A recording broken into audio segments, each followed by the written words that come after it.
지각을 한 당일에 늦은 시간만큼 더 일하고 퇴근해라 라고 한다면 지각이나 조퇴 3번을 하면 연차 1일을 소진시키는 경우가 있다는 거예요. 안녕하세요. 근로자의 자신감을 올려주는 노무 채널 근자감의 신정욱 노무사입니다. 이번에는 지각과 조퇴를 밥 먹듯이 하는 분들이 뜨끔해지는 영상을 하나 준비했어요. 근로자가 지각이나 조퇴를 하면 회사는 그 시간만큼 급여에서 공제할 수 있다는 거 노자 여러분 알고 계셨나요?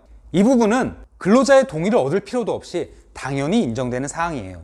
지각을 한 당일에 늦은 시간만큼 더 일하고 퇴근해라 라고 한다면 이건 또 괜찮을까요? 네, 사장님이나 상사가 이렇게 얘기했다면 그에 따라야 합니다. 연장근로 아니냐고요? 연장근로는 근로자의 동의를 얻어야 유효하다면서요? 라고 의문을 가질 수 있어요. 연장근로는 1일 8시간, 일주 40시간을 초과하는 경우에 성립하죠. 따라서 지각을 한 경우에는 그 시간만큼 더 일하고 퇴근하라고 명령하더라도 그건 연장근로가 아닌 거죠. 그래서 근로자의 동의를 얻을 필요도 없고요. 물론 이 경우에 급여에서 공제하면 안 되고 지각 안 했을 때와 같은 임금을 줘야 합니다. 그런데 문제는 여기에 있어요. 아직도 일부 회사에서 지각이나 조퇴 3번을 하면 연차 1일을 소진시키는 경우가 있다는 거예요. 이거 괜찮을까요? 결론부터 말씀드리자면 괜찮을 수도 있고 아닐 수도 있어요. 무슨 대답이 그러냐고요? 예를 들어 지각이나 조퇴를 한 시간을 모두 합쳐서 8시간이 된다면 연차휴가 1일을 사용한 것으로 소진할 수는 있어요. 물론 이 경우에도 근로자가 동의를 해야 해요. 회사가 일방적으로 조치할 수는 없어요.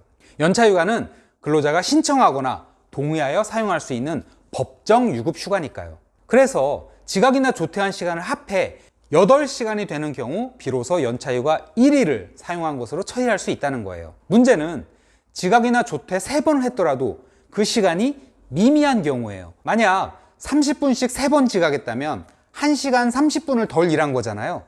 그런데 연차휴가 1일을 사용한 것으로 하면 8시간의 유급휴가를 사용할 수 없게 되고 나중에 연차수당으로 받지도 못한다는 얘기가 되죠. 이것은 임금체불이 될 수 있고요. 연차휴가에 관한 근로기준법 위반이 될 수도 있어요. 이와 같은 내용으로 근로계약서에 조항이 있는 데다 근로자의 동의를 했고 취업규칙에 근거조항이 있더라도 무효예요. 연차휴가는 강행 규정이어서 근로자가 동의하더라도 법에 위반되는 합의는 효력이 없어요. 지각이나 조퇴한 시간을 모두 합하여 8시간이 될 때마다 1일의 연차휴가를 소진하는 것은 가능한데요. 그것도 근로자 동의가 있어야 해요. 만일 회사에서 이런 일이 벌어지고 있다면 노동부로 가시기 전에 일단 회사에 얘기하고 시정이 되도록 기회를 주세요. 그래도 회사가 모른 척 한다면 전문가와 상의하시고요. 그리고 또 중요한 한 가지를 넘어갈 뻔했네요.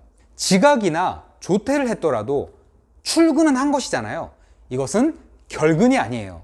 따라서 일주 개근하면 발생하는 주휴수당도 발생하고요. 1년 미만 근로자의 경우 1개월 개근하면 1일의 연차휴가 발생하는 거예요. 지각이나 조퇴가 있다고 해서 주휴수당을 공제하거나 1일의 연차휴가가 발생하지 않는다고 오해하는 회사가 종종 있어요. 이 부분도 회사에 얘기하셔서 시정할 기회를 주시면 좋겠어요. 그럼 이번 영상과 관련한 궁금증은 댓글로 남겨주시고요. 영상 제작에 큰 힘이 되는 구독과 좋아요 그리고 알림 설정도 부탁드려요. 감사합니다.